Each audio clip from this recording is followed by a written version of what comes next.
Bismillahirrahmanirrahim. Assalamualaikum warahmatullahi wabarakatuh. Selamat datang kembali di channel kami, sahabat muslim dimanapun Anda berada. Semoga sahabat muslim semua senantiasa sehat selalu dan dalam lindungan Allah subhanahu wa ta'ala. Baik sahabat muslim semua, mungkin rezeki lagi-lagi menjadi hal yang sangat memusingkan bagi kita semua ya. Rezeki menjadi sesuatu yang menggalaukan, yang membingungkan, bikin cemas, deg-degan setiap hari karena mikirin soal rezeki. Besok makan apa, besok dapat duit dari mana buat bayar tunggakan, besok dapat duit dari mana buat bayar sekolah ya, macem-macem lah. Padahal rezeki itu udah dijamin sama Allah subhanahu wa ta'ala gitu loh, pasti dapatnya dan pasti sampainya. Cuman kadang kita ini seringkali dihantui oleh kekhawatiran ya, apalagi setan itu rajin banget membisikkan ketakutan dan kecemasan bahwa kita nanti besok makan apa, besok punya uang dari mana, besok dan besok itu udah dipikirin, bahkan tahun depan kadang-kadang udah kita pikirin dari sekarang ya. Nah baik sahabat semua nih, ini ada sebuah amalan ya dari Habib Umar bin Hafiz. Gimana caranya biar rezeki kita itu lancar ya, biar kita ini nggak pusing lagi soal rezeki, biar Allah kasih kita ini kecukupan rezeki yang halal, yang berkah gitu ya. Nah ini amalan ini dibacanya setelah sholat duhur ya, biar rezekinya lancar. Silahkan diamalkan setelah sholat duhur, membaca La ilaha illallah al-malikul haqul mubin sebanyak 100 kali setelah sholat duhur. Silahkan diistiqomahkan, dibaca setiap hari sampai nanti Allah memberikan jawaban, Allah ngasih rezeki, Allah ngasih kemudahan dan kelancaran dalam rezeki ya. Alhamdulillah admin sendiri sudah mengamalkannya dari beberapa tahun yang lalu ya, dan memang benar banyak sekali keajaiban yang Allah kasih, banyak sekali kemudahan yang Allah kasih. Sesuatu yang sering kali nggak diduga-duga jalannya ya, sesuatu yang kadang-kadang kayak loh kok bisa sih lewat jalan ini, padahal nggak pernah loh ngetuk pintu ini, nggak pernah gini contohnya ya. Jadi tiba-tiba ada yang menghubungi misalnya ngasih kerjasama, ada yang menghubungi tiba-tiba ngasih project baru ya, ngajak kerja bareng. Intinya sesuatu itu yang mendatangkan rezeki tak terduga gitu, padahal kita ini nggak ada koneksi dengan orang itu. Terus tiba-tiba orang itu menghubungi ya, pas kita tanya dari mana dapatnya, ternyata kata dia, beliau dapatnya ternyata searching katanya ya, searching, tahu-tahu dapat kontak kita gitu. Padahal kita ngerasa kayak emang kita masukin kontak kita kok tiba-tiba dia dapat link itu gitu. Nah, atau dapatnya dari klien kita yang dulu gitu, tapi temennya gitu loh. Jadi kayak orang keberapa gitu ya dari koneksi kita gitu loh.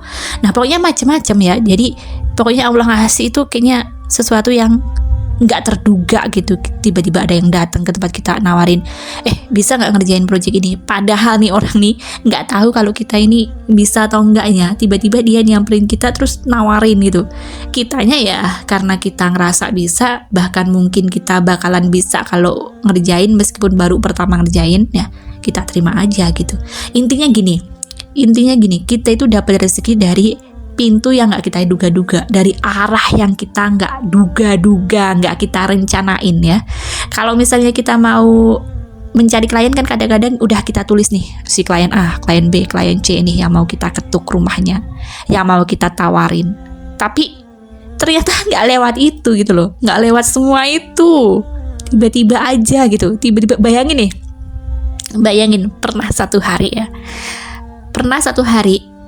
aku ini pas lagi jualan, tiba-tiba ada yang nyamperin si bapak ini nih, tiba-tiba nawarin sebuah project, bisa nggak mbak ngerjain project ini gitu. Nah, gimana coba, itu tuh sesuatu yang nggak ada hubungannya dengan lingkaran pekerjaan aku gitu ya. Misalnya ya gini, kita ini kerjanya di baking, tentang masak, tentang bikin kue segala macam. Tiba-tiba dia ngasih projectnya yang berkaitan dengan tanaman gitu loh, nanem gitu loh.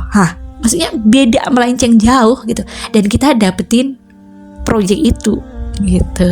Akhirnya meskipun bukan kita sendiri yang mengerjakan, kita lempar ke orang, tapi kan kita kita dapat gitu. Nah kayak gitulah salah satu contohnya itu. Jadi rezeki yang tak terduga itu banyak macamnya gitu. Nah salah satu wasilahnya ya tadi, jangan lupa untuk membaca la ilaha illallah al malikul hakul mubin sebanyak 100 kali sehabis sholat duhur. Karena ini faedahnya banyak banget, gak cuma berkaitan dengan rezeki ya, tapi juga dengan kepribadian kita ya. Nanti kita bakalan semakin baik orangnya, kita semakin tenang dalam menjalani kehidupan ya. Pokoknya banyak sekali manfaat yang akan kita dapetin, baik rohani maupun jasmani ya. Nanti kalau misalnya yang sakit-sakit nih ya, nah nanti bisa jadi satu terapi untuk kembali sembuh, untuk sehat kembali gitu. Nah pokoknya jangan lupa untuk mengamalkan bacaan itu setiap habis sholat duhur ya. Nanti rasain aja gimana Allah ngasih kemudahan dan kelancaran ya. Karena rezeki itu nggak harus berbentuk duit, bisa juga termasuk kesehatan, ketenangan, kebahagiaan, itu juga termasuk ke dalam rezeki gitu ya. Karena gini, kadang nih misalnya bulan ini nih jadwalnya sakit, harus keluarin duit 1 juta misalnya buat berobat, tapi karena kita ini ngamalin ini karena kita rutin baca ini nih, nah akhirnya nggak jadi sakit, kita aman kan, duit 1 jutanya nggak jadi melayang gitu loh.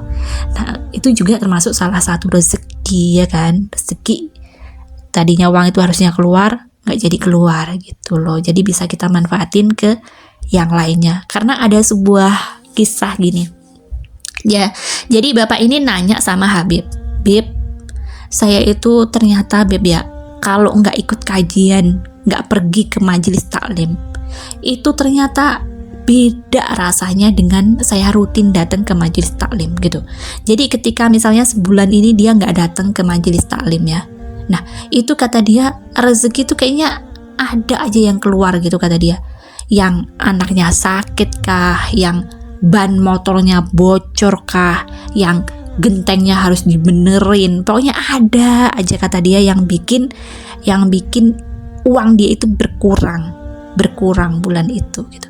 Beda ketika dia itu rajin ke majelis taklim kata dia. Kalau dia rajin ke majelis taklim, anak-anak dia tetap sehat. Terus kayaknya rezeki yang dia dapetin, padahal gajinya kan sama, setiap bulan gaji dia itu sama, itu terasa lebih awet gitu loh. Terus rezeki kayak datang dari arah-arah yang dia nggak tahu. Ada aja yang tiba-tiba ke rumah dia bawain hadiah beras, bawain hadiah telur, bawain hadiah Indomie. Pokoknya hal-hal yang bikin dia itu menghemat pengeluaran. Jadi yang seharusnya dia keluar biaya buat beli beras, akhirnya dia nggak usah beli beras karena udah dapet tadi ya.